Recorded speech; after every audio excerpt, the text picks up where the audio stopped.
holly jolly Christmas. I am backed up. I'll sing it. I've sung into a microphone before. Have a holly jolly. Can we do holly jolly Christmas? Have a holly. And after that was a Rudolph. The No, we don't have that much time. We don't have.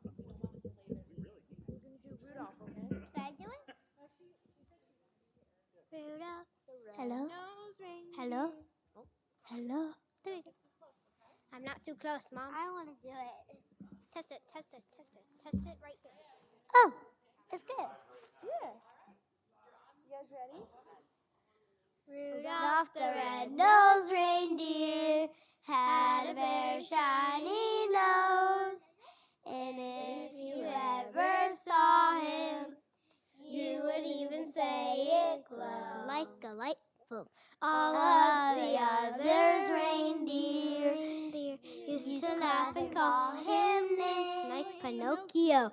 They never let poor Rudolph join in any reindeer games like Monopoly.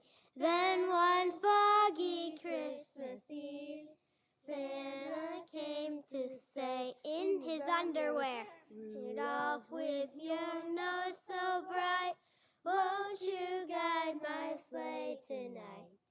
Then all the reindeer loved him, as they shouted out with glee, Yippee!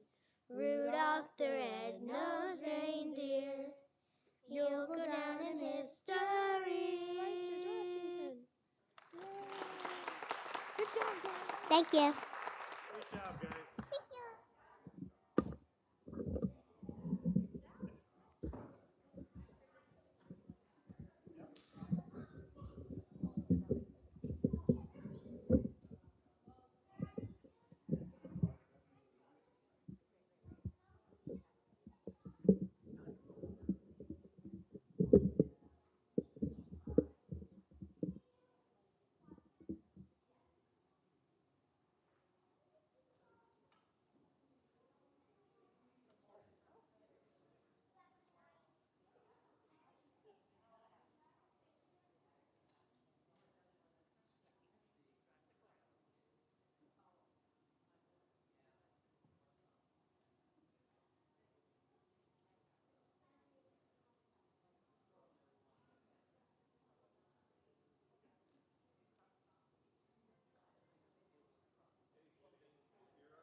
How are you guys all doing? Hey, Gabby, if you put this mic up, can we hear the computer?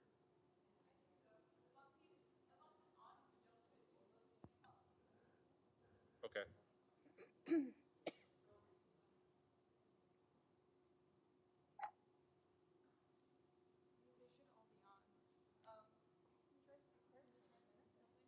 Can you say something, Shane? You have Shane on video though. So testing 1, 2, 3.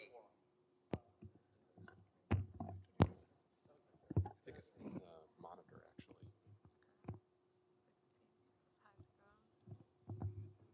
Can you try again? Testing 1, 2, 3.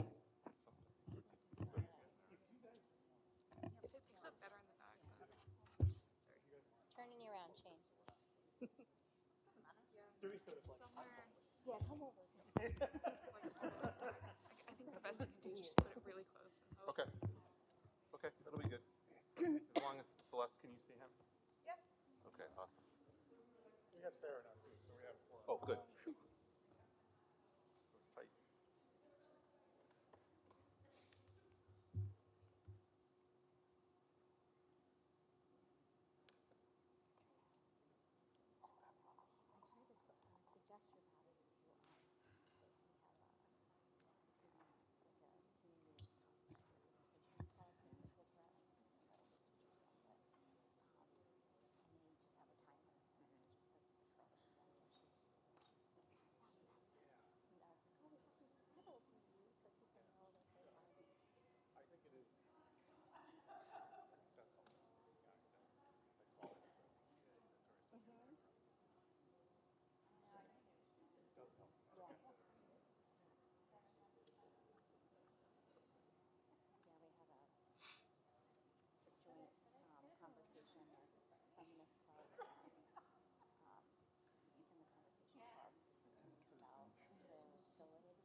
Celeste, do I start the meeting or are you starting the meeting at? You would start the meeting. Starting the meeting, okay, Yeah. I can do it. I've got a lot of notes here, so just like fix me if I mess up would be great. Huh? If I mess up, fix me. Speak loudly. Okay. I didn't turn my mic on yet.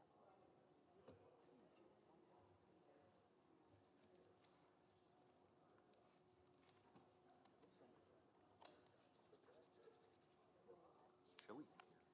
It is. My nose is running.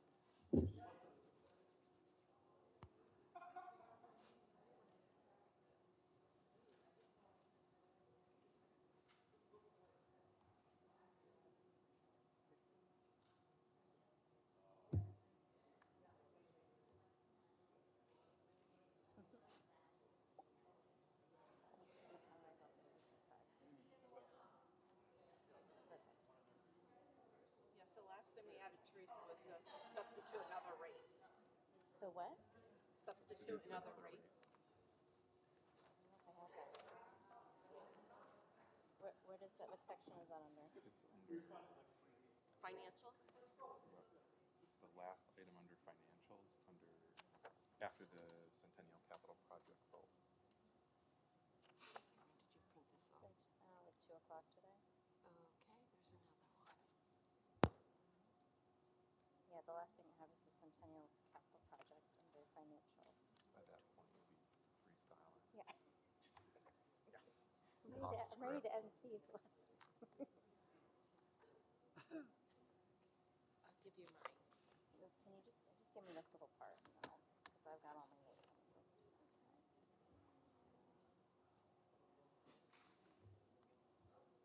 No, it's gonna be right here, right? You're double-sided, I'm not. So. Do you have the sign in already, Celeste? Yes, I don't have it down here. I'll go grab it. Wrestling. It's this? Yes, Okay. that's it. So that's all I need? Yes. Okay. Thank you. Yeah.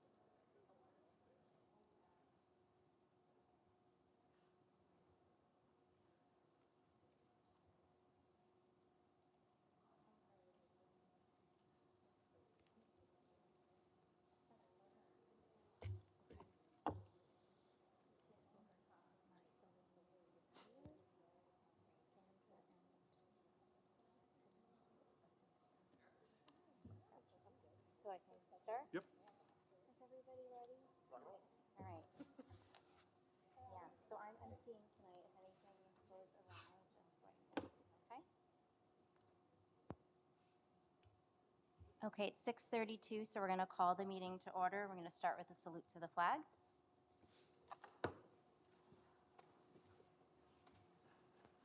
I pledge allegiance to the flag of the United States of America, to the republic for which it stands, one nation, under God, indivisible, with liberty and justice for all.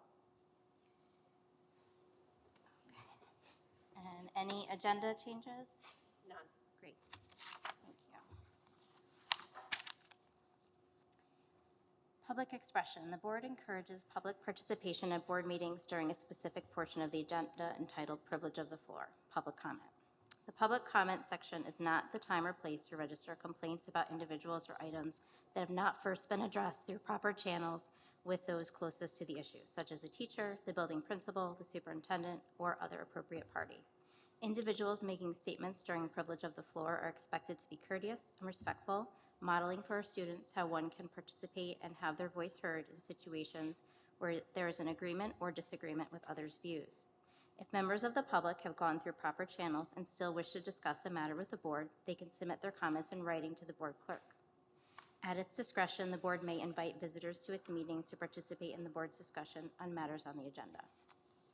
The public comment section is an opportunity for residents and residents only to address the Board of Education. Public comment should take place only in the portion of the agenda designated. This is usually at the beginning of each meeting. Persons wishing to address the board must indicate their desire to speak in advance on the sign-in sheet. Because the board typically has many business items on its agenda, speakers must confine their comments to 3 minutes. The board will not address specific questions or comments, but may ask for your name and contact information in the event follow-up is necessary.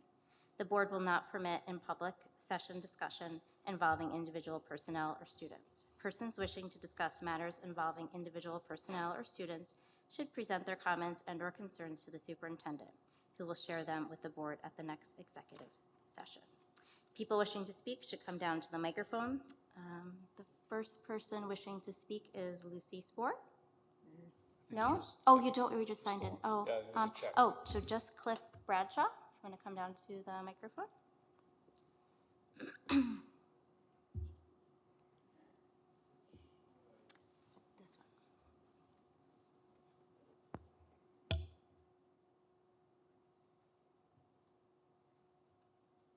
Testing. Okay, excellent. Good evening. We are so close to Christmas, I figured I'd make it my 3-minute theme. Earlier this month, on the night of the elementary school's winter concert, our school leaders' Christmas wish became a reality, a $28 million school infrastructure spending spree wrapped with a bow. Kind of like when you were a kid and you woke up early on Christmas Day to everything you ever wished for under the tree. Our school officials must be very excited. Unfortunately, many parents in Duanesburg will not be so blessed because our Christmas wishes relating to this school district may never become reality. But there is still hope that our school leaders will come around. Here's my wish list. Number 1, more truth and transparency from our school officials. For example, during last month's board meeting, I brought up our school's ongoing poor math and ELA proficiency levels. This was information I obtained from DCS's transparency website. Shortly after this meeting, this data was removed from the school site and wasn't returned until I brought up the missing data to our superintendent twice. My first email attempt went unanswered. Number 2 on my wish list, more willingness from school leaders to work together with parents to improve proficiency levels and to improve the quality of teaching instruction provided to all Duanesburg students. Number 3, school policy change so that DCS officials and staff are more welcoming and more inclusive to parents and guardians, allowing us to play a more active role in our child's education here at the school. And number 4, my last wish is that our superintendent would follow the lead of many New York State public school districts and send a letter to Governor Hochul imploring her to not sign any legislation regarding vaccine mandates, remote learning requirements, or universal forced mask mandates as they pertain to New York State students and students in our district. Duanesburg students deserve better. 2023 is a great year to start to work together to make this a reality. Thank you, and Merry Christmas to you all. Can I leave you with some examples of letters that were sent from other schools? That's okay. Thank you. No one else has signed in with checking the box that they would like to speak, but is there anyone else that would like to speak? No? Okay. So next we move on to an elementary school intervention specialist report on RTI.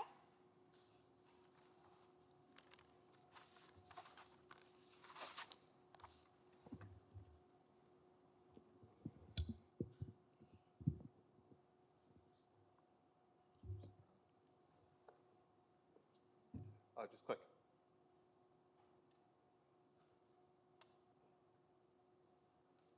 Right click. Not right click, left click.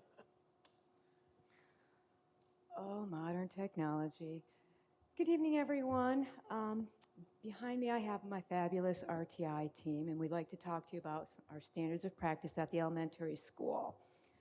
I have Tracy Stryker, our math, Jenna Veglia, our reading. I'm sorry, I got to remember to talk into this, and Rachel Woodrow, also reading. So we'll go through some information for you that we'd like to share. When you think of response to intervention, but we also like to say response to instruction, we have 4 basic principles: universal screening, database decision-making, multi-tiered interventions, continuous progress monitoring, and a couple of years ago, we added our own 5th one called Taking a Look at Universal Instruction, and we did a year-long book study on that, and we'll jump into that a little bit. Universal screening, I'm sure if you have children in the elementary, you've heard them use the NWA MAP assessment. We do it 3 times a year. We do it grades 1 through 6, but they also do it up at the junior, senior high. Kindergarten does it 2 times a year because it's a little fun to watch kindergartners try to take an assessment in September on a computer. It's kind of, so we let them get a little bit more acclimated, and we look at kindergarten to see. The thing about NWA is it looks at ELA and it looks at math, and it's aligned to the next generation standards, and it allows us to see how they're responding to the standards, what might be a sub-skill that has impacted, why does it look so much lower? There might be a sub-skill. But we also look at how is it across the grade level, and then we also look at vertical, like how does this impact the next grade, and are we seeing a common theme anywhere that we need to address? And I'm going to have Ms. Stryker speak a little bit. Last year we began Reveal Math program. And could you talk a little bit about the benchmarks? Yes, so we are using the Reveal Math benchmark system, and it had 5, so we're using at the beginning of the year, it's an initial measurement of the standards from the previous year. Can anybody see me back here? And then in January, at the end of January, we will do another benchmark all the way through Unit 7, and then at the end of the year, we'll finish up with the full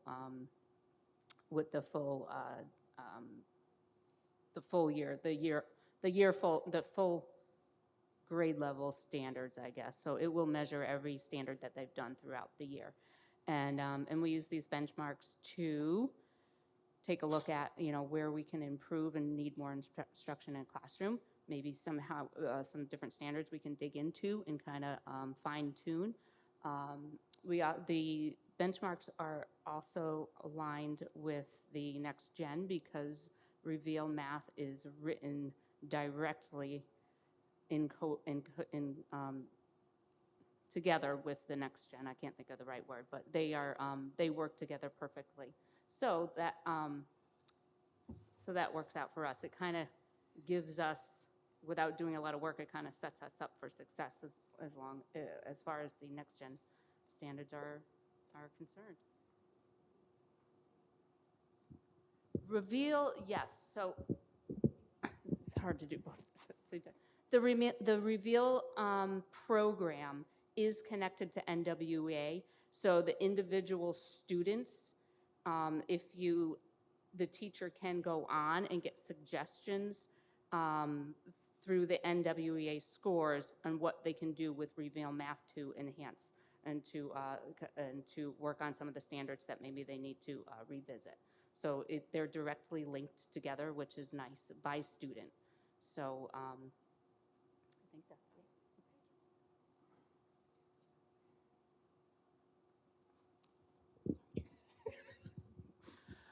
So on the bottom here, we have F&P is a reading assessment. It stands for Fontes and Pinnell, 2 genius assessment creators.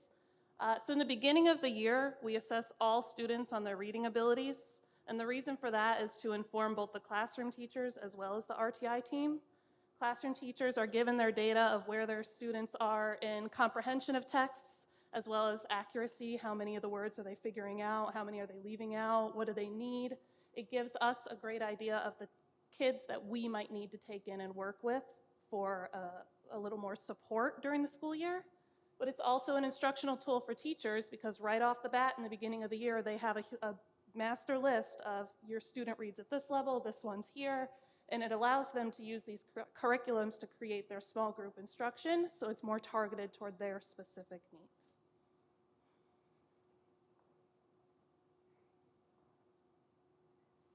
As you'll see in these 2 boxes, these are the assessments we use to decisions on students who need support. Do we need to look at grade levels?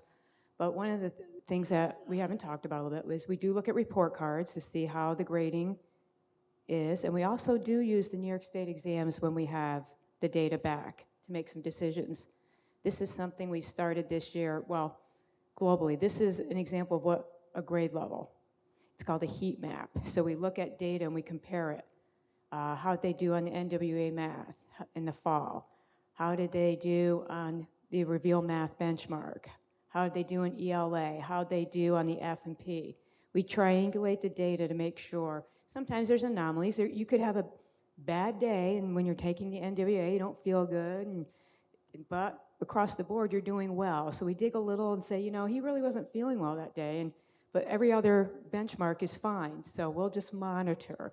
But we have this for each grade level, for each student, as you see going across, and we'll add the winter benchmarks, and it'll go from, it's alphabetical, so every grade level teacher can go and look at this heat map and see if they haven't had a chance to review it. And Andrea, what the colors indicate? Oh, so yes. If a student is in, say, they take the fall NWEA and we see them in red.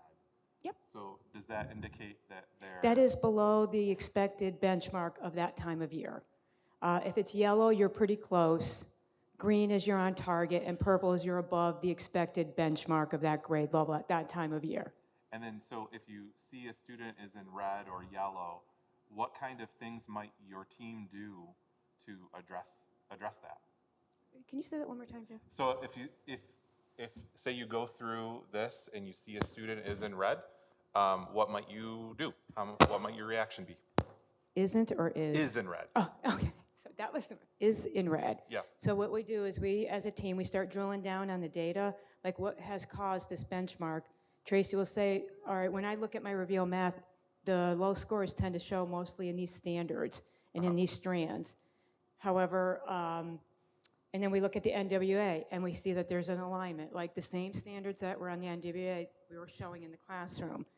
But in the past couple years, we've had to add another layer to that onto why maybe that standard, if we see it across a grade level, like everybody was red there, or so then what we look at is, okay, so across the board, so this is somewhere we're going to meet with the teacher, and we're going to say, okay, we start your intervention within the classroom. And at the same time, we're going to see, because we always want to start with that teacher first before we do any pull-out. Can that teacher do it? And that's always the best place. Let the teacher fill it. And if they can't, we come back in 6 to 8 weeks, which we'll talk about in the progress monitoring, say, okay, have you been able to? And we take a look at their data. And if the child has still not made the gains we would like, then the interventionist will pick them up in a small group. And again, really focusing on what those areas were that are impacting that grade level standard that they can't achieve. So that it's really narrowed down and focused. It's not very broad. It really gets in there. What is the skill set that they were lacking that they couldn't do that? Yep. Sorry, it's hard to hear is versus isn't, so my apologies. So with multi-tiered intervention, we have tier 1, tier 2, tier 3, and then we talk about, like you were just asking, Jim, how's the classroom involved? So the classroom typically is the first line of defense when any child needs support. We look at the classroom teacher might look at, okay, when I do my math, I'm going to pull a small group because I noticed the information I have shows that I've got 5 or 6 kids who are still struggling with this particular skill. So I'll work with them and I'll monitor to see how they're doing. They'll reach back out to us and say, I don't seem to be able to get in there. So, okay, let's see what you got. Let's see what you did. So then the small group interventionist or one of the interventionists will pick them up and they will start pulling them. Now each grade level has their own dedicated block of time where the interventionist can pull, so they're not missing any instruction. It's strictly, the classroom does not have any new instruction, no parties, no outside. It's the time for enrichment or help. So, but every grade level has that. But it's also good to remember that when an interventionist picks up students, it's not to supplant, it is to be in addition to what the teacher's doing. It's not there to take their place for ELA instruction, they're in addition to. And one of the top 3, the tier 3, the intensive intervention, that is like a very small percentage of children who that we will increase duration, frequency, maybe 5 days a week, 30 to 40 minutes a day of really intensive, very small group. But those children are, that's a very small percentage. It's meant to be. When you think of the pyramid, tier 1, tier 2, tier 3. And that's, again, always in conjunction with what the teacher's doing as well as what they're doing.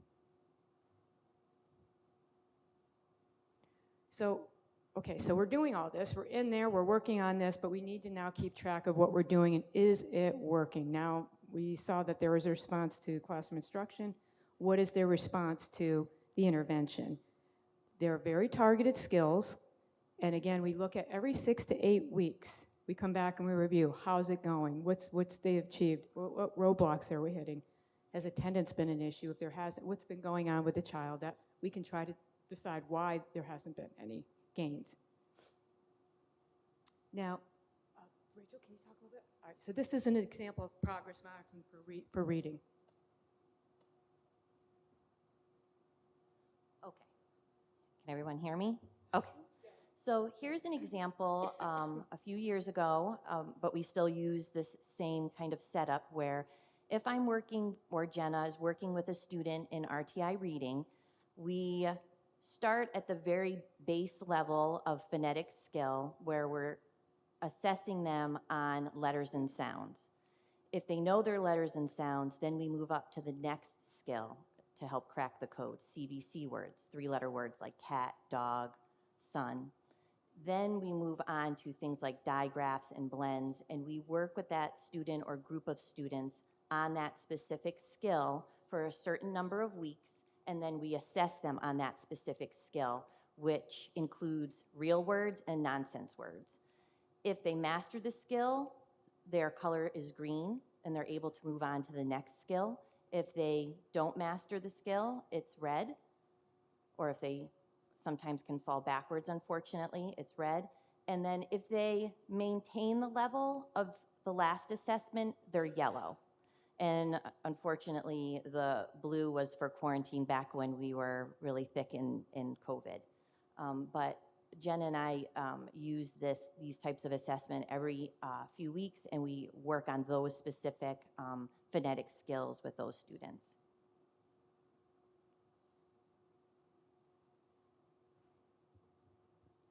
Sorry for the pictures. Mrs. Stryker, can you hop on up here? I can. So this is what I use for the math progress monitoring. The units that I do are based in mostly place value and number sense, the foundations of where everything, most of what they do comes from. So that deeper understanding of how math works, you know, the why behind it, not just how to do it, what's the trick, what's the rhyme. So we really dig into those major, those two things, the place value and the number sense. So what I do is when we begin a new unit, I kind of do an overview of the standards that they learned previously and kind of see where we are before we dig into the grade level standards. And that's kind of where you see that one little red box there. So we're looking at the first one, and then we're trying to see improvement from the first number 1 to number 2. After we kind of set that up, then they're ready to move on, and I dig into the standards, the grade level the more specific grade level standards in the lessons. And I use the lessons that are provided by Reveal Math for reinforcing understanding and differentiation. And we dig into each one of those lessons, and then I record how we're doing with that. At times there is reteaching if we're not seeing that improvement or we're not seeing that growth. Actually, I just did the number 1 with the 2nd grade, and they were there, they were ready to go. So we did a quick review of those initial standards, and we started digging right into their grade level standards to build upon that because they were already set. So it's a good way to make sure you're focused on their individual needs and not just like, oh, you know, turn the page for the next day. It's very much targeted instruction.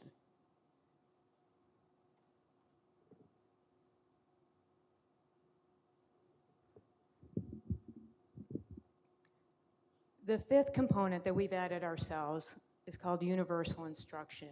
And we did a book study for a year because every 3 years we evaluate ourselves and how we're doing. We have a rubric. Are we staying true to what RTI is? Or are we following what is best practice for RTI? And when we did that, we were looking at supporting teachers more with their classroom instruction. It's called universal instruction. And the purpose of that is we make sure that are the classroom materials and instructional materials, are they research-based? That there has to be an alignment between the materials we're using and what the standards are measuring. So, and that is just a non-negotiable. And that was one of the things when the math committee, when they were looking at math programs, that's why they selected Reveal Math. Ms. Woodrow just led 2 pilot programs at the elementary school for grades K2 and 3-5. We're looking for an ELA series where we had some more continuity, alignment, rather than teachers trying to pull everything together themselves. Can you just talk a little bit about the programs? Yeah. So the teachers at the elementary school, we had 3 pilots going. We still currently have them underway and full speed ahead. We are currently piloting McGraw-Hill Wonders in 3rd grade. We are piloting Zahner Bloser Super Kids in 1st grade. And we are piloting HMH into reading in 5th grade. And the Zahner Bloser Super Kids starts cracking the phonetic code, works with kindergarten up to 2nd grade, and their kind of tagline is, you know, your child will be a proficient reader by 3rd grade.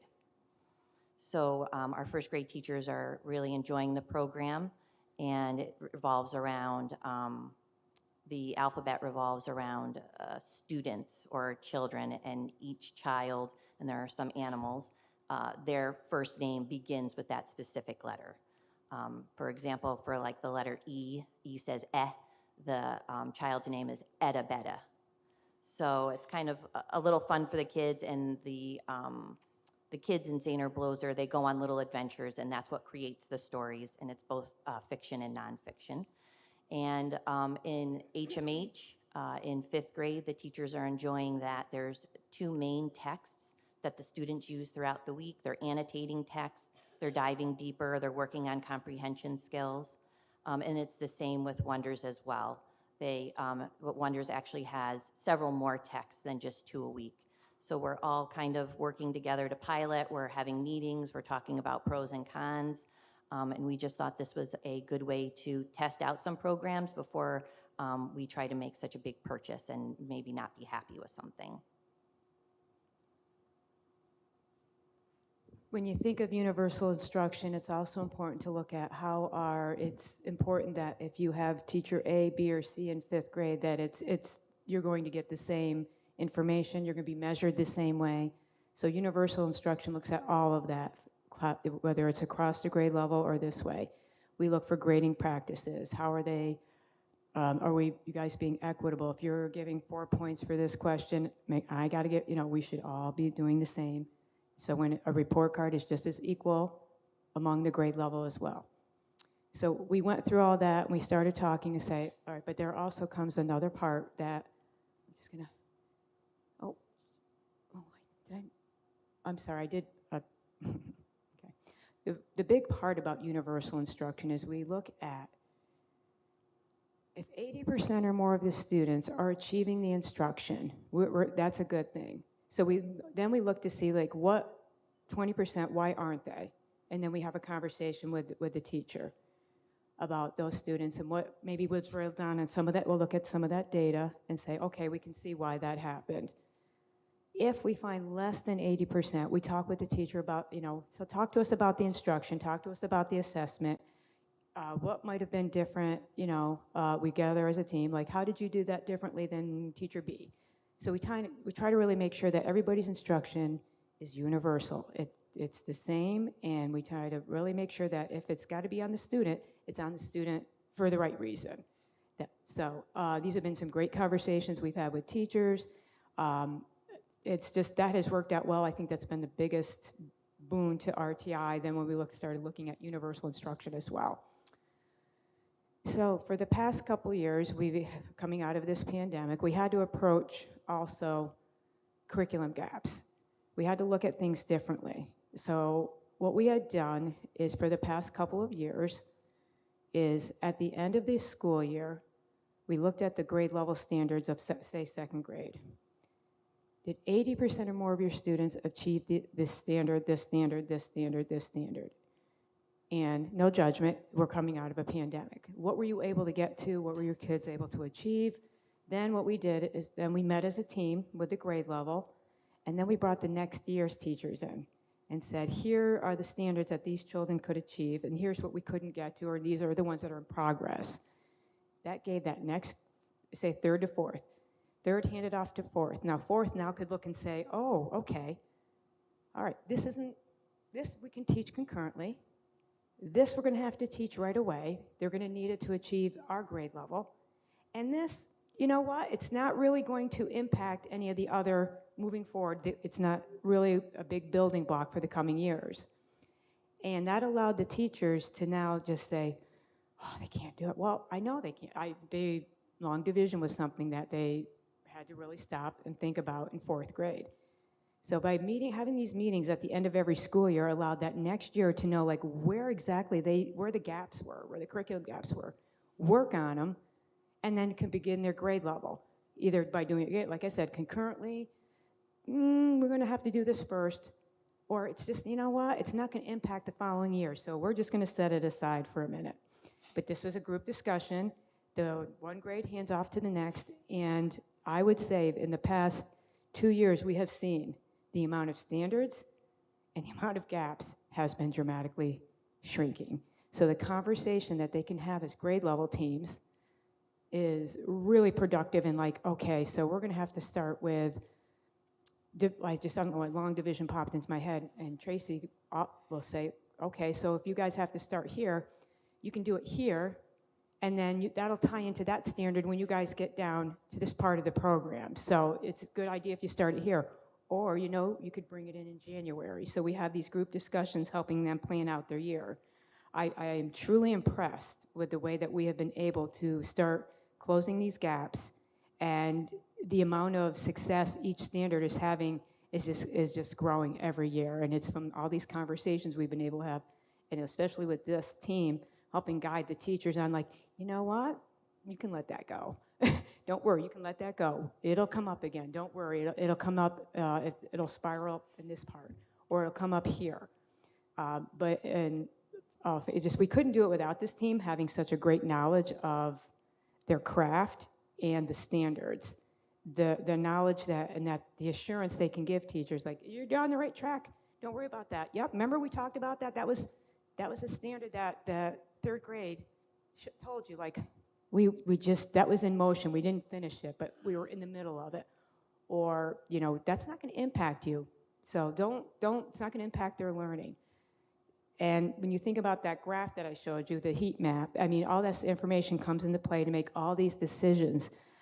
I'm going to tell you, by the end of June, nobody wants another meeting to save their life. Like, you know, because kindergarten's handing off their first. First has got to do theirs, and then they got to hand off the, it's just like, they're just like, well, these guys are please no more meetings, but these have been really beneficial and worthwhile.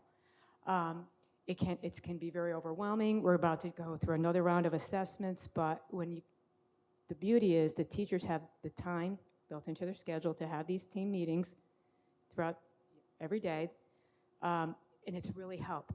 But also these programs that we have purchased has now allowed them to really focus. They don't have to try to gather materials themselves anymore. It's all right there. I have been very proud of this team, especially like what we've had to do a couple of years. We had to focus on grades first, second, and third. You kept hearing maybe the phrase "crack the code." That's the term we use when that magic moment in first grade, you might see all of a sudden they get it. It's just, oh my gosh, these words on paper going across, it's fluid, and it just makes sense. When we found that we had certain grade levels that, unfortunately, just due to the situation where those children hadn't cracked it, we usually look for about mid-first grade. So we got in a room, we got everybody together, and they just started I can do this, I can do that, I will push in here, I can do this, I'm going to pull this group. And they got together with the teachers. And actually, we asked Jim to come because we were like, hey, can we hire anybody to help with that? So we brought him in. But they were able to put it all together and just focus on that particular group and make the gains that they needed. And then they pulled right back out and said, okay, where's the next one? And then they kind of like went over here. This is what we need to focus on. And then as like this year, normal, been able to kind of go back to some of our old ways of doing things, but bringing in this type of universal instruction. Yeah. So, I just am wanna, I blathering? I'm sorry. It's okay. I just want to add, the reason that I wanted the RTI team to come and speak to you is so that you get a taste of just how scientific elementary education is. I think it's easy to get lost in elementary education because you walk in the building and it's very warm and there's carpets on the floor and kids are sitting in circles and there's friendly posters on the walls. But these are scientists, and so to watch them work and to so last year I can recall when you guys were working with first grade, right? So the way that they use data to make decisions and then swarm on a problem until it's solved is pretty refreshing to see. And I think that it starts with the interventionists who are certainly doing that, but the classroom teachers are also totally bought into using the data to make good classroom decisions too. And so as myself, like a fairly arrogant secondary-centric person who was a content specialist, I can tell you that to see them work, I was like, oh, these guys are professional teachers who know how to solve just about any problem we have. And so I think that they're a reason why we've been able to be successful. And so the other thing I want to just bring up is the fact that these guys are also focused on the long game of these students' academic careers, right? So these students are making growth every year. They're making big gains every single year. So because we don't see a student who is scoring proficient on the third grade assessment, doesn't mean that that student hasn't made an incredible amount of growth to get to wherever they are by the time that that third grade assessment takes place. And I think that's really important to remember too.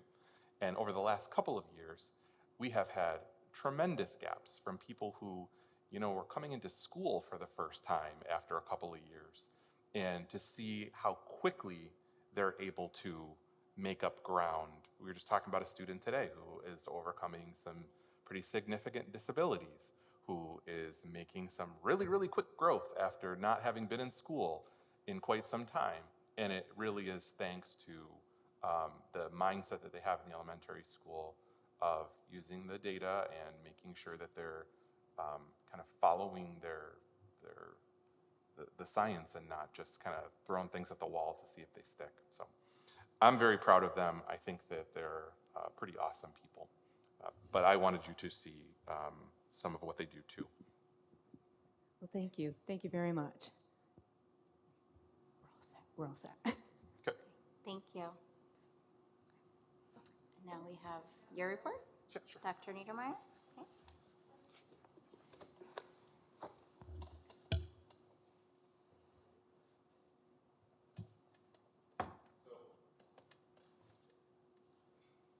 I feel like this microphone stand's getting a workout already, Tracy.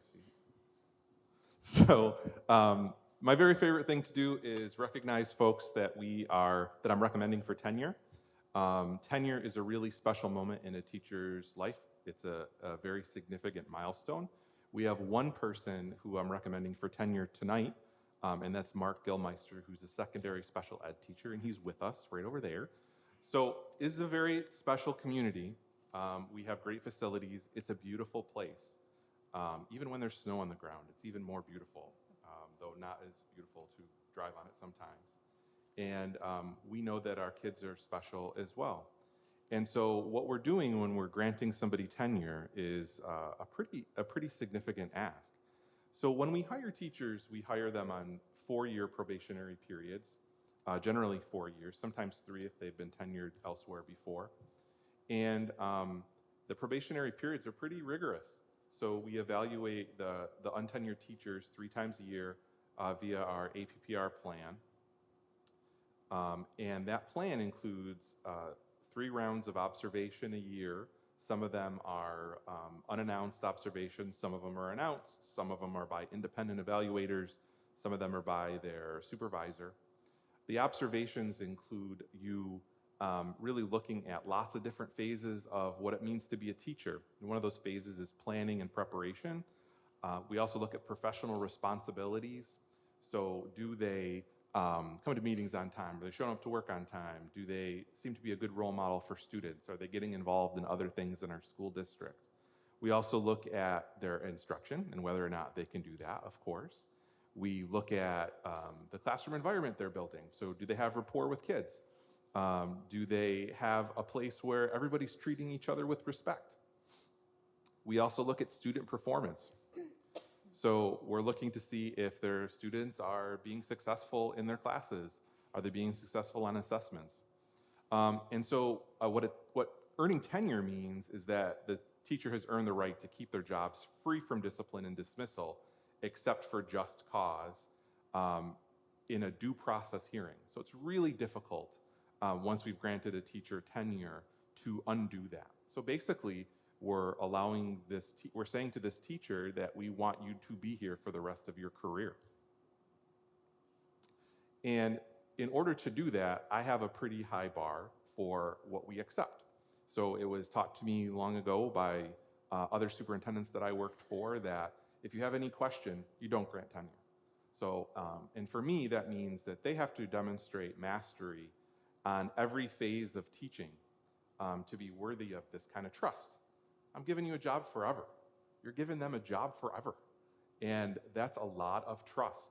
And so in order to do that, they really have to show that they are quality teachers in every single area that we evaluate teachers on.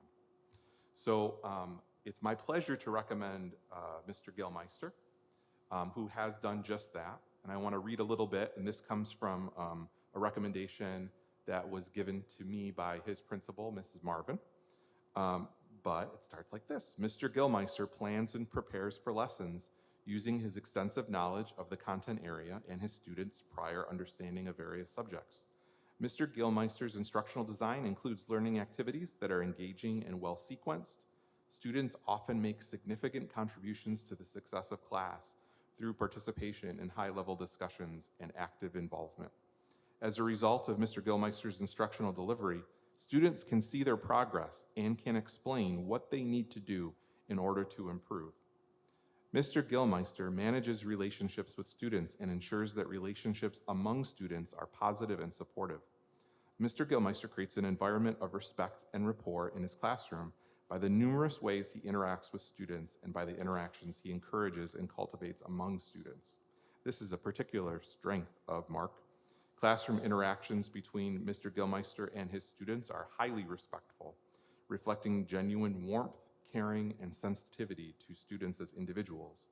The tone set by Mr. Gilmeister in his classroom results in an environment in which students feel valued and are comfortable taking intellectual risks.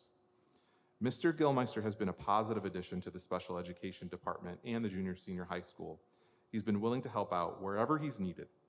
During his time at Duanesburg, he has coached boys track. He served on the PBIS Tier 1 and 2 committees. He actively participated in the summer enrichment program, and this year, Mr. Gilmeister took on the role of PBIS coordinator. He's a team player, and he's a positive role model for students with whom he comes into contact. So I would like to congratulate Mr. Gilmeister on reaching this important milestone. Could you all join me in congratulating?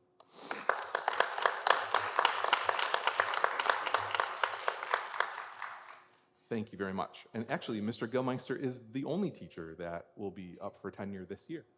And so he's very special in that regard too.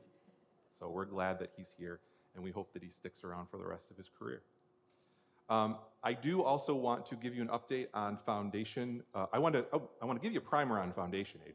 So this is something that we're going to be talking about through the budget process, but it's really important for me that you have a solid understanding about what we're talking about. So Foundation Aid this year, maybe not so scary, but in years after this, maybe something to be really considered about, or to really consider. So I want to just kind of bring you through what Foundation Aid is. So the first question is, so what is it? So what is Foundation Aid? So foundation aid is our largest category of state aid. So for this year, it's over $5 million. It's about a third of our total revenue. So about a third comes from this, about a third comes from other categories of aid all mushed together, and about a third comes from tax dollars. So it's quite a large portion of our total revenue. So how do you figure out what foundation aid we get? And so this is, I think, probably something that really exists in state ed, which is like a foundation aid blender. There's a really complicated equation that figures out how much foundation aid each school gets, and that equation is made up of several different parts. You first need to figure out what amount is needed for a sound and basic education. So that can mean lots of different things. There's actually a legal definition of what sound and basic means. It means they can vote, participate on a jury. And that's sound and basic education. So first you figure out how much is needed to do that. And then you make adjustments based on regional differences. Like it's a little bit more expensive here than it is in Western New York. It's more expensive on Long Island. It's less expensive in certain parts of the state. And so adjustments are made for regional costs. You also kind of stick in the blender adjustments for how many kids you have in poverty, how many English language learners you have, what kind of special education needs you have. And so you increase your amount based on that. Then you also subtract your expected local contribution. So if you live on Fire Island, you're subtracting a heck of a lot because they can contribute a lot more than an average Duanesburg family. And so you subtract the expected local contribution. You multiply it by the number of students we have, and then you get foundation aid. And so all that together makes your foundation aid formula. And so you stick all that stuff together, and then you get a number. It spits out the number for you. There is a long history of foundation aid. Prior to foundation aid, school funding was done as sort of a backroom deal. So a bunch of lawmakers would get together and say, oh, yeah, I'm representing, Duanesburg, and so I think they should get this much. And then you kind of do horse trading. And I imagine there was lots of cigar smoking in back rooms done for this. Then there was a lawsuit, and that lawsuit was to provide all districts with what constitutes sound and basic education. In 2003, that's when there was the determination made about what it means to have a sound and basic education.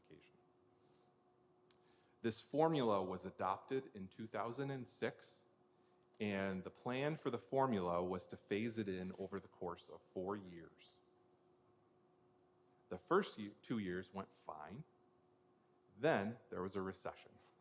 And so then what happened was there were even more cuts, and funding became even worse than it was prior to foundation aid. And so then, as happens, they were sued again. New York State was sued again.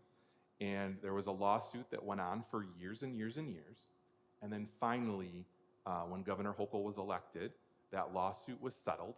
And the state of New York said, okay, we'll make good by this promise, on this promise of actually providing foundation aid.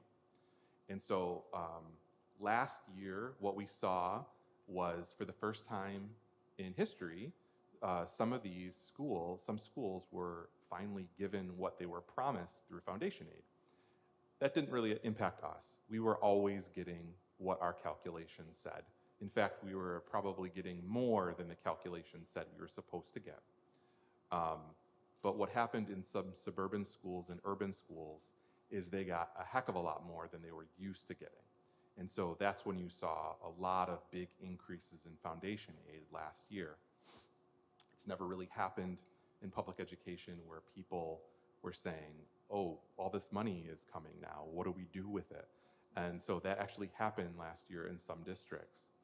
But still, there's some flaws with the foundation aid formula because it's using the 2000 census data and the 2006 calculations of all those things that went in the blender. And so those are outdated. And also now there's interest on top of that. So on top of what the state of New York was supposed to pay schools, $4.5 billion of interest has been added to make those schools whole. And so after this year, so what the state has said is that they will again fully fund foundation aid, which will be the 4th year of foundation aid. It'll be fully funded by the 2023 budget. We expect the governor to go through with that promise. Everybody expects that to happen, despite the fact that it's going to be really expensive to do it. The problem becomes then, so what happens then? So if everybody then is fully funded, what does the state do then?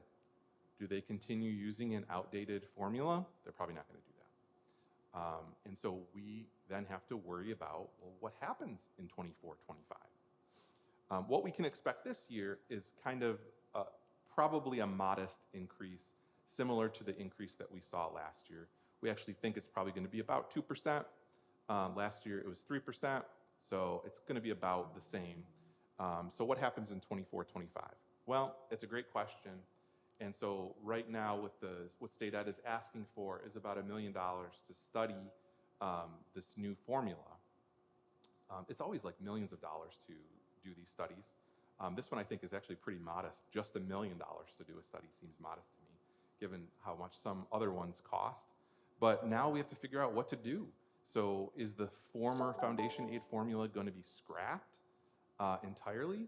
Or is it just going to be tweaked with new numbers? And so that needs to be studied and determined. There are some scary things, right? One is that they do just replace the old formula with existing numbers. So in 2006, we were probably at 800 something kids. Now we're much lower than that, right? So we've lost about 200 kids in that amount of time. So that certainly is going to negatively impact us. You see about the same thing in every school district, every small rural school district in New York State, and actually most urban school districts in New York State have declined in enrollment too. Actually, the only school district around us that has increased in enrollment is North Colony since 2006. And so everybody would be hurt if they just replace those numbers. The state of New York knows that we have escalating costs even when we have fewer students. And so they really have to do some thinking about what that next formula is going to look like so that they don't leave small rural school districts in the dust. And so we will certainly advocate for a formula that considers what the obstacles that rural schools have. And so we'll be doing that as this process gets underway. But I just wanted you to have that in your mind so that when we start talking about foundation aid, you know that it's probably going to be okay now, but it's definitely something to have your eye on in the future. The other pot of money that people got last year and the year before that that was new was this federal stimulus. So that was brand new to people too. And so I would like to just give you a quick update on where we stand with our federal stimulus dollars and what we've been spending that money on. So there was a basic principle for the federal stimulus money that we had, and that was it's a really bad idea to use the federal stimulus money on a lot of things that are going to have costs that reoccur after we run out of the stimulus money. Okay, so that's how we create a financial cliff. So we don't want to do that. But there's also, I mean, part of that problem was solved because of the fact that there just weren't people to hire. So we couldn't really hire a whole bunch of new staff members because there are no staff members to be had. So right now we're making good progress on the stimulus money and spending that money. You can see on this graph about how much we have remaining. We have a small chunk of that stimulus money remaining out of all these different funds that I have a difficult time keeping track of which one's which and when we got it and how much money's in that. And so we did update that, and so we know how much is left from each one of these individual funds. But the basic moral of the story was it was about $2.4 million. We have about $450,000 remaining of this fund, and we had to spend it by a certain period of time. So it's not like you can just stick it in the bank and keep it for a rainy day. We actually were required to spend it down by the end of next year. So you can see the things that we've purchased with it. The bulk of what we've purchased with it are things like salaries for bus drivers, nurses, um, things like that. Some salary increases have been offset by the stimulus. We also have purchased some equipment, a lot of technology equipment. Technology is generally a good thing to buy with stimulus money because it's a one-time purchase, and then it lasts for a little bit of time. And then we've also purchased some services and materials and supplies and some BOCE services with our federal stimulus dollars too. So I've talked about a lot of these things before, some of the emergency purchasing we did. So initially we did bring on a middle school coordinator who is located at the high school, but supervises our middle school program. So we brought on a middle school coordinator and offset the difference between her and an administrator that was leaving for a year to make that work. And then also we had to buy a lot of PPE, at least initially when it wasn't being given to us. And then there was some maintenance work that we needed to do to make sure that our buildings were running efficiently. And then there were a bunch of driver standby costs that we had to pay for. And things like tents, which Mr. Rivenberg really loves purchasing tents for events. So it's really fun to do that at the last minute. And we've also done a lot of different kinds of academic programming. So we've done a lot of elementary programming in the summertime for kids who had fallen behind, and we also did a lot of enrichment programming in the middle school during the summers for kids to reconnect with school. We also were able to use some of the money for the beginning of the year to offset after-school programming costs for that program. There was a period of time while our new provider was getting set up that we actually floated those workers before they were approved to run their own site. We actually paid them for a short period of time, but we were able to do that with the stimulus money.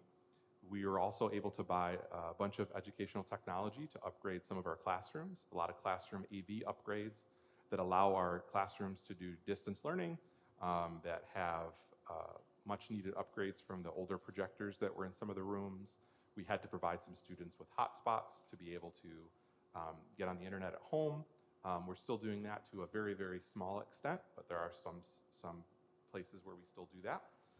We also had to purchase Chromebooks, and students are still continuing to use Chromebooks. So a lot of that equipment was purchased through this, and then we did some furniture upgrades in different places through this money as well. There was a bunch of curriculum and coaching opportunities that we did. So the interventionist just talked about a math program. We were able to purchase the math program through this stimulus money. It's called Reveal Math, and it's pretty successful so far. We were able to do some PBIS programming in both schools. We were able to do some instructional coaching, and then also we did equity training through this money as well. And then we were also able to take one of our teachers out of the classroom to serve as a tech integration specialist to help teachers learn how to use all this stuff that we were implementing for the very first time. Health and safety was also a big portion of what we've spent money on. So things like bus driver salaries. So one of the things that happened during the same period is definitely inflationary pressures. And it was very difficult to get bus drivers, and so we needed to raise bus driver salaries and also raise salaries of other members of the unit the bus drivers are in. And so some of this money went toward that. And then also we were able to hire and then maintain an LPN, which has really helped in our elementary and secondary. Having a third person to float between places so that nurses can do things like occasionally get sick is very helpful, because there are certainly no nursing substitutes. And also having nurses that are available in the summertime for summer programming is also very helpful. And one of the things that we're looking at doing now is adding an additional school resource officer, and some of that money we'll use some stimulus money to get that program on the ground until something else replaces that in our budget. And then another big ticket item that really came about after we went a different direction. So part of this, we had kind of kept a little money back in case we decided to continue on with the YMCA program, with looking at the YMCA facility. When that didn't happen the way that we thought it might, we have reallocated some of that funding to pay for a renovation, a much needed renovation in bus communications. It sounds like such a small ticket thing, but it is very expensive and it's very huge to have our buses be connected with one another and our buses connected with county safety personnel. There are some places in our area that our buses travel that just are not, you're not able to communicate with them with our existing communication systems. And so we're going to be able to purchase a new system to make sure that that's good for a long time to come. So those are some different safety elements that we introduced. And that's pretty much where we are right now. So we've done a lot of things with the stimulus money that we wouldn't have been able to do otherwise.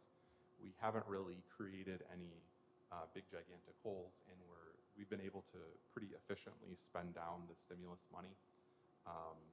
So it's challenging to to spend sometimes, and that's what we were asked to do. And so we have tried to make purchases that we thought were in the best interest of our kids in our district, and I think that they're all things that we wanted to do anyway. So that's where we are with the stimulus. So any questions from any of you on either foundation aid or the stimulus funding? Yeah, go ahead.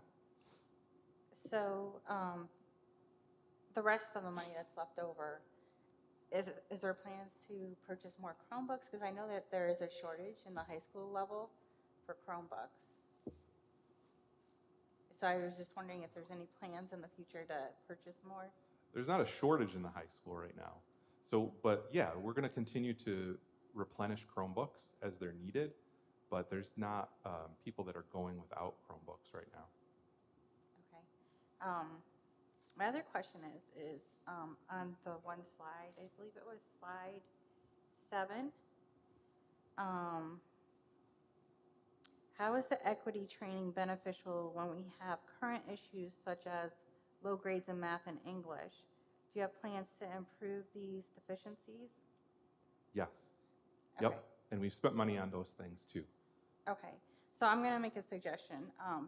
I don't know if you've ever been to Green Island School District. Yep, sure. Have you been there? And they've been in the paper and everything. They even received an award. And what they're doing currently with math and English has been effective. So I didn't know if any of what they're doing could be implemented. Have you compared our results to their results? No, I haven't. I haven't looked at their website personally. I had the chance to speak to a board member from Green Island. Yep, they've made great growth. Yep, that's true. So a lot of the things that we were just talking about, so introducing the new math program and now introducing a new reading program are things that are going to help kids close the gap. But also, I would say that that our results are. I would stand behind our results compared to another districts. Thank you. Any other questions? Okay, thank you.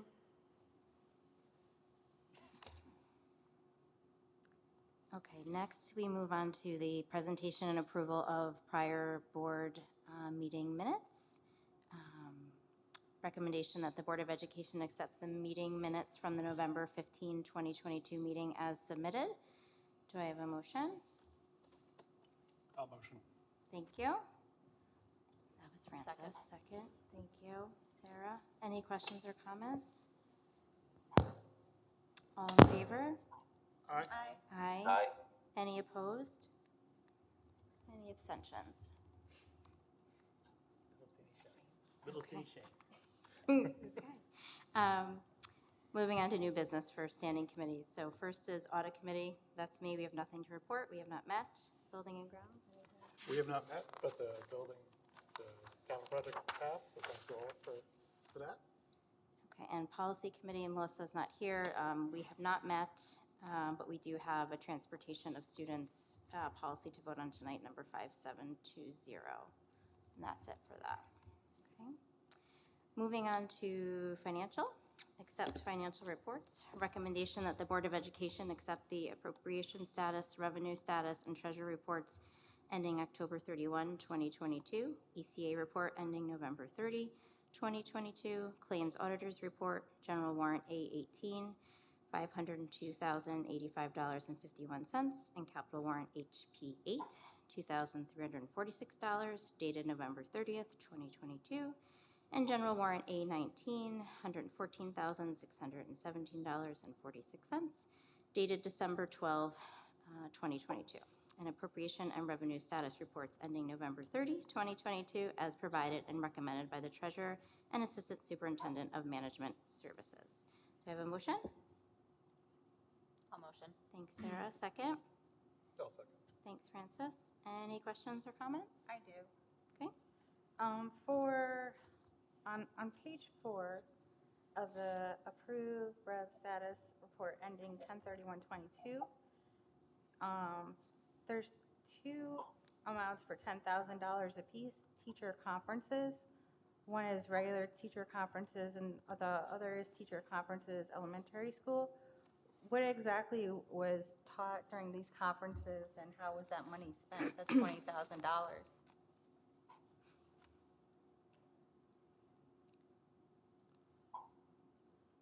I don't know where she's looking. Page 4 Page, Of which one? for which report? 10/31/22. The first one.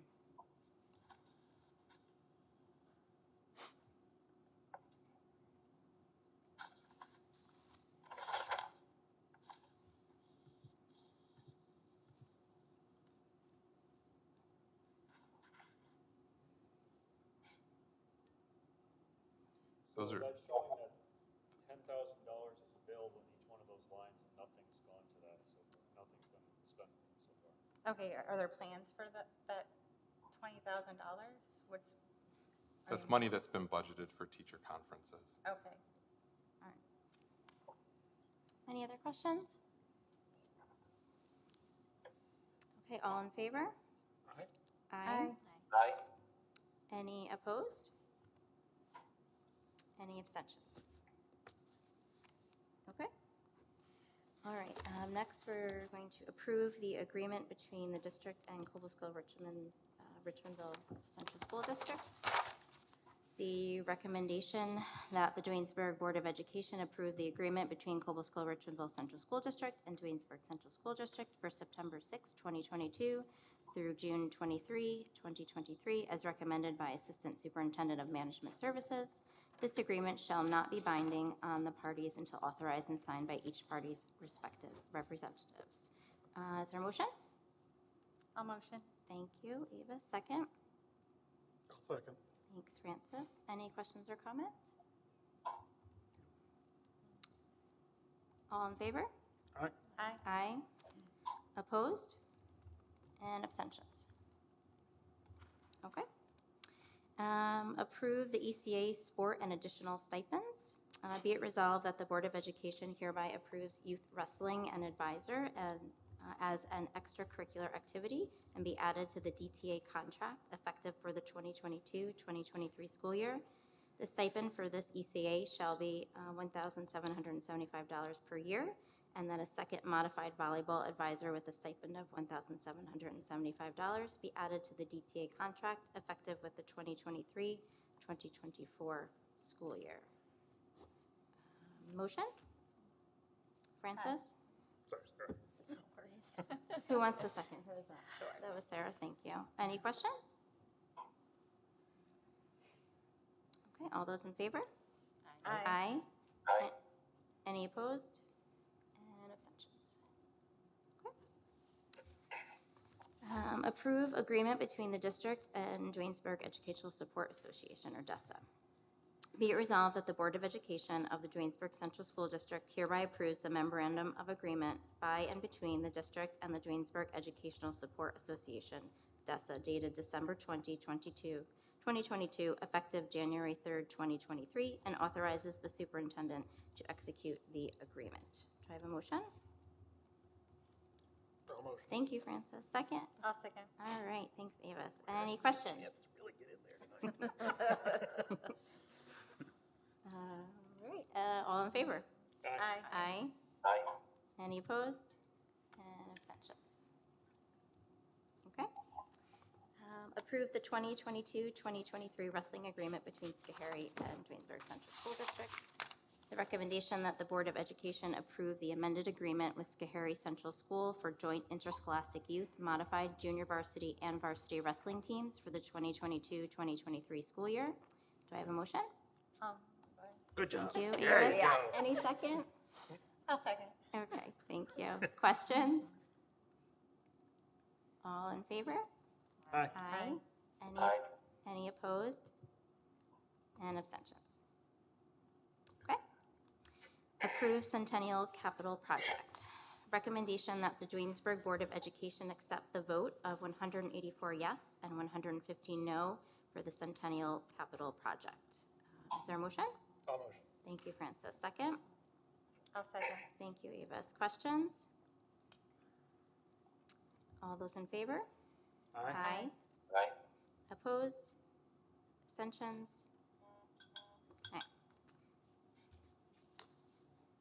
And then approve substitute and other rates effective January 1, 2023.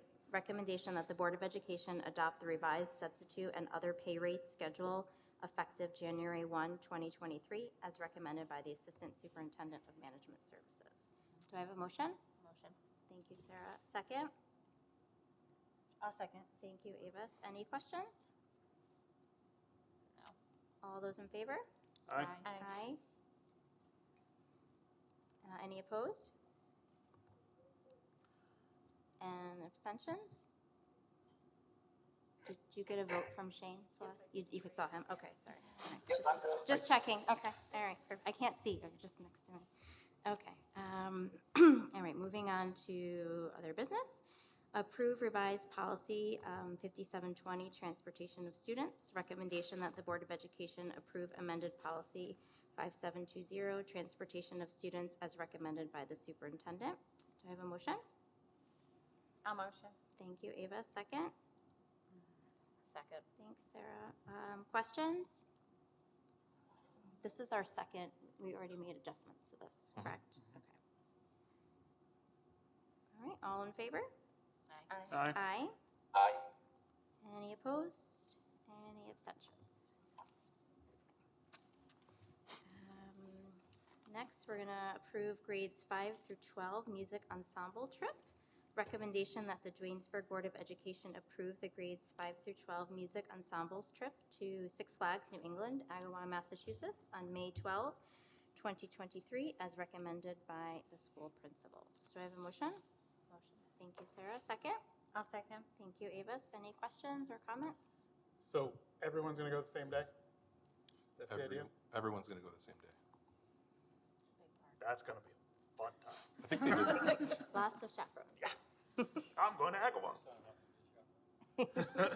See you there.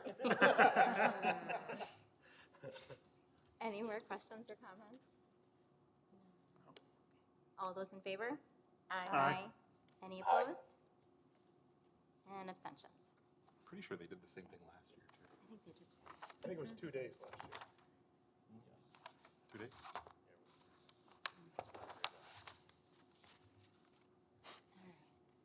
Next, we'll approve Committee on Special Education, CSE, and Committee on Preschool Special Education, CPSE minutes. Recommendation that the Board of Education accept the recommendation of the CSE and CPSE meetings and their minutes from the November 18, 21, 28, and December 1, 14, and 15, 2022 meetings as submitted. Do I have a motion? I'll motion. Okay, thanks, Avis. A second? Thanks, Sarah. And any questions or comments? Okay, all those in favor? Aye. Aye. Any opposed? Any abstentions? Okay. Accept donation. Recommendation that the Board of Education accept the following DCPTA donations as recommended by the Superintendent and Assistant Superintendent of Management Services. $100 for 4th grade Iroquois Museum virtual field trip, $95 to the 1st grade teachers for a parent's reading breakfast, books and breakfast, $75 to the cheerleading squad to buy items to hand out at home games, and $190 for kindergarten whiteboards and accoutrement. Do I have a motion? No. Thanks, Frances. A second? I'll second. Thanks, Avis. Any questions or comments? Thanks for the stuff. That's my comment. Yeah, thank you to DCPTA for Yes. supporting our programs. Absolutely. Much better said, Mr. All in favor? Aye. Aye. Aye. Any opposed? And abstentions? Okay. Adopt recognition resolution. Whereas the Board of Education would like to recognize students, staff, and community members who exhibit extraordinary effort in assisting them in achieving the district's mission and goals. Now, therefore, the Board of Education will award a Board of Education Recognition Award quarterly with the following parameters. Nominations will be accepted from district principals, the Assistant Superintendent for Management Services, or the Superintendent of Schools, and must be accepted by a unanimous consent of the Board of Education. Failure to achieve unanimous consent shall result in rejection of the nomination. The criteria of the award shall be staff or community members who provide exemplary assistance in helping the Board of Education achieve its mission of providing students of every ability the support, dedication, quality instruction, and experiences they need as they strive to fulfill their dreams and aspirations for the future, or providing the Board of Education with exemplary assistance in meeting its goals related to academic achievement, personal development, facilities and finance, culture, partnerships, or communication. Students who exhibit one or more of the exemplary character traits that are prized and nurtured at Duanesburg Central Schools: critical thinking, resilience, compassion, or self-direction. Do I have a motion? Thank you, I'll motion. Francis. A second? I'll second. Thanks, Avis. Any questions or comments? Or So this is my attempt to give structure to what we wanted to talk about. So if there's any, does anybody have any corrections or changes that they would like to make to this before going forward? I was just trying to kind of start with some parameters, but you're welcome to change anything you'd like. I have one comment.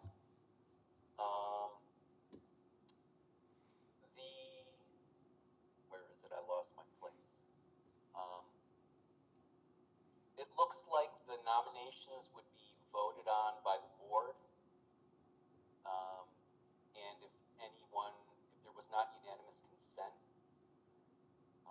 the nomination would fail. I guess I'm a little, like in an open meeting, I'm not sure I would want to have someone who's nominated for good reasons be publicly voted down. Yeah, I don't know that you have to do the voting piece in a public meeting. I did ask, and I'm still kind of waiting for some clarification. I think we can do that electronically through a poll or an executive session at the very least. So, yeah, I wouldn't think you would do any of that. Yeah, I just want to be sure that no one feels any rejection because of this process, Yeah. I would rather a rejection be kind of like just something contained within the board, if that's possible. Makes sense That's a to good me. point. Yeah. Yep. So is this something you want us to vote on now, or you would like us to? If you feel have more- comfortable voting on it now, then you can vote on it now. I guess my comment is I feel like we would move forward and then we might revisit this after a couple, after a year, and then see if we need to make changes. I don't think, Yeah. I don't see anything, I see it as a positive. I don't see anything wrong with it at this time, but there might be something to tweak after we go through the process. That's That's fair. my thought process.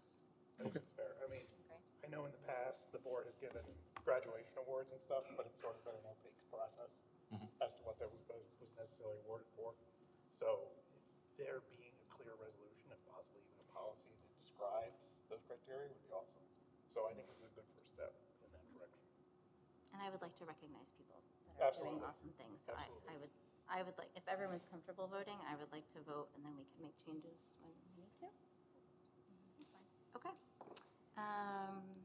All those in favor? Aye. Aye. Aye. Opposed? Abstentions? Okay. Moving on to personnel, accept resignations. Recommendation that the Board of Education accept the resignations of Elizabeth DeMarco, teacher aide, effective December 20, 2022. Christina Big, long-term health and PE substitute teacher, effective January 13, 2023. Do I have a motion? I'll motion. Thanks, Francis. Second? Second. Thanks, Sarah. Any questions or comments? Just that you'll notice that there's an appointment for Liz DeMarco down later in the personnel. Okay, all those in favor? Aye. Aye. Aye. Opposed? Abstentions? Okay. Approve tenure appointment of M. Gilmeister. Be it resolved that the Board of Education, upon the recommendation of the Superintendent of Schools, hereby appoints the following instructional employee to tenure in the following tenure area, effective on the day noted. Mark Gilmeister, Special Education, January 9, 2023. Do I have a motion? I'll motion. Thanks, Ava. Second? I'll second. Thanks, Francis. Questions, comments? I think we learned a lot about you from the presentation and very excited. Ashley sounds well deserved. Yeah. Okay, all in favor? Aye. Aye. Aye. Aye. Opposed? Abstentions? Approve appointment of C. Lorette. Congratulations, Mark. Congratulations. Yes, sorry. Moving right along. Be it resolved that the Board of Education hereby accepts the recommendation of the superintendent to appoint Chris Lorette to a 4-year probationary appointment as a teacher of technology in the industrial arts tenure area, commencing November 16, 2022, and ending November 15, 2026, contingent upon compliance with the requirements of the education law. Mr. Lorette has a transitional A certificate in computer technology, 7 through 12. Master Step 13 remains in effect. Do I have a motion? Thanks, Sarah. Second? I'll second. Thank you, Avis. Questions or comments? Just that this is identical to the appointment earlier, except that when you appointed him the first time, he was appointed as a long-term sub, and now he's gotten his transitional A certificate. Perfect. All in favor? Aye. Aye. Aye. Opposed? Abstentions? Okay. Approve additional appointments. Recommendation that the Board of Education approve the following appointments as recommended by the superintendent, athletic director, and principals. ECA appointments are for the applicable 2022-2023 school year and sports season, beginning with preseason practice and ending at the conclusion of the season, including sectional play. All appointments are employees at will, and the appointment at this time does not guarantee employment for the entire school year, season, or term. Names and positions are as listed. Do I have a motion? A motion. Thanks, Sarah. Second? I'll second. Thanks, Francis. Questions, comments? I do have a quick question. The hour raise that we voted on earlier, that does not pertain to any of these people, correct? Because they're substitutes? So that's a great question. So we actually, in the financial section, when you approved the substitute and other rates, their rates would be different than this based on that. I think that was a late add to the agenda, and then these numbers didn't get updated based on that. So that's a good catch. So theirs will also be whatever that new number is under substitute and other rates. Okay, so we can still go ahead and vote, but it'll just Amend. Yep. It'll be reflective of what else we already voted on earlier. Yeah, Okay. based on the new rates. I mean, that new raise doesn't start till January 6th or something anyways. So. Right. So we can vote on it as Yeah, is, we and vote then as on the is. 6th it will change. Yep. So that's Yep. okay? Okay. All in favor? Aye. Aye. Aye. Any opposed? Abstentions? Okay. Approve appointment E. DeMarco. Be it resolved that upon the recommendation of the superintendent, the Board of Education appoints Elizabeth DeMarco to a 4-year probationary appointment as a teaching assistant in the teaching assistant tenure area, TA Step 2, commencing December 21, 2022, and ending December 20, 2026, contingent upon compliance with the requirements of education law. Do I have a motion? No motion. Thanks, Francis. Second? I'll second. Thanks, Avis. Questions or comments? I just want to explain so Liz DeMarco was an aide, and she has obtained her certification as a teaching assistant, and so that's why we're appointing her at the higher rate. She also moves contracts from the DESA contract to the DTA contract, so now she is in the teacher's unit and has, everything that comes along with the teacher's contract too. So we congratulate her for her, work to become certified, and we're definitely supportive of other aides who want to further their education to become certified TAs. I think it really helps them be really great personnel. Not that our aides aren't, but gives you that extra little bit of classroom knowledge. And thanks for staying with us, right? Yeah, absolutely. Thank you. All those in favor? Quick question, does this, sorry. does this give her some kind of, what was the incentive for her to go and get the certification? Is it a little bit better pay, more stability, I understand? Yeah, that's right. So, the hours are slightly different. There's like a half an hour more if you're a TA. Okay. The duties are pretty similar. A TA is able to actually instruct, and they don't do the planning like a teacher would, but they can do the instruction, whereas an aide can do supervisory work and not necessarily instruction. That makes sense. So it's like some advanced duties because of the training that she's taken, and she also has to take a certification test to get there as well. Okay. And I see that it's a probationary appointment. Is it a tenure track? Yep, same. TAs can earn tenure, whereas aides can be their civil service, so they can get something that's sort of equivalent to tenure, but not quite the same thing. Cool. Thank you. Any more questions or comments? Okay, all those in favor? Aye. Aye. Opposed? Abstentions? And then we have an informational section about electric buses. Yeah, Talk about that. I just wanted you to have this article. So I read this article about electric buses, and this one did a pretty good job of kind of encapsulating a lot of the challenges that we're finding as we explore the possibility of doing electric buses. So there's a lot. And so it's certainly something that you don't want to rush into. And not only does it involve additional infrastructure, but there's all kinds of things that you wouldn't even think, like how much does the bus weigh, and can our bus lifts lift that? What is our asphalt rated for in the places where the buses park? In addition to how they're going to do on the hills, and how they're going to do in the snow, and what's the technology going to be like, 4 years out. So there's just a lot of things to consider. So we know that the governor has this initiative for schools to eventually have all electric bus systems, but there's a lot of important things to work out before we go headlong into this.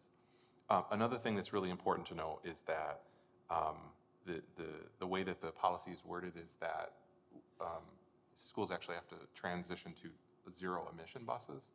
And we have had zero emission buses in the past. Our propane buses are actually zero emission. And so that's another thing that we're looking closely at, is whether we return back to some of those propane buses, because we're more familiar and they're about half the cost of an electric bus. Even the grant that we received recently, I think it was $260,000. $285, and an electric bus is what, $420? So it can be anywhere from $310,000 to $420,000, depending on the size of the bus. Yeah. So the grant only helps with like one bus. Part of a bus. Part of one bus. The front wheels. Yeah, so what they gave us basically was the amount of what would help us out with a 30-passenger bus, a small bus that would get us about 90 miles on one charge. So Yeah. it's pretty limiting. And the parts are more expensive too, if something goes wrong. Yeah, you got to replace the batteries are super expensive. Yeah. Yep. So Jim, are all the districts talking together about how this is sort of a Yeah. really big task? Yeah, and I know State Ed is as well, and they've actually, I was at a conference recently where they advised, hey, maybe slow down and don't go about converting your entire fleet this year.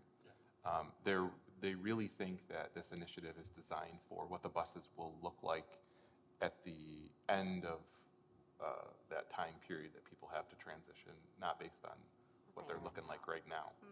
There's a lot of questions. National Grid has a lot of questions about whether or not they can support all schools transitioning to all electric fleets. Yeah. So lots and lots of challenges that need to be worked through. That would increase the electricity bill too, right? It's already pretty high. Yeah. Yes. Probably immensely. Okay, so we are going to move into executive session for personnel issues. We will only be coming back to close the regular meeting, and no additional business will be had. Thank you for coming. Have a wonderful evening. Thanks, Shane. See you over there, Shane. Oh, sorry, motion? Aye. Francis, second is Second. Sarah.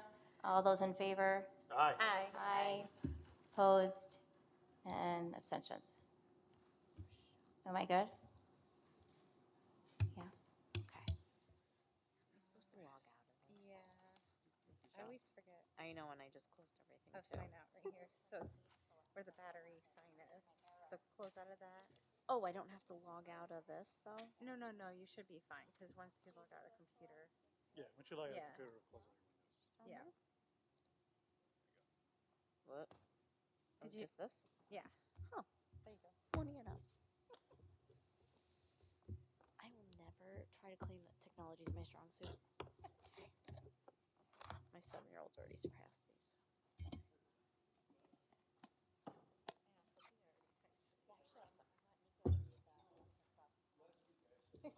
Article, because I know he's going to love it. I love my electric car.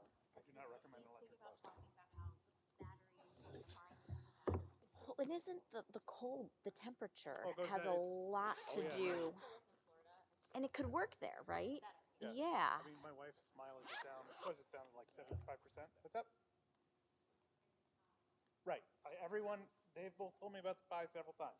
I'll remember the pie. I'm so gonna forget the pie. You won't go home if you forget the pie. That's what's gonna happen. Oh yeah.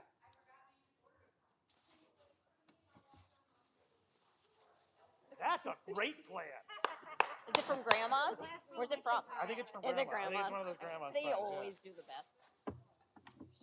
I came across a free Grandma's pie certificate from my mortgage broker when we bought our house 10 years ago. There was no expiration on it. I'm like, I'm so using this.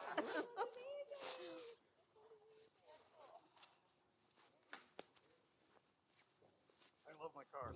I don't think we should buy buses. There's a lot of there's just a lot of unknowns.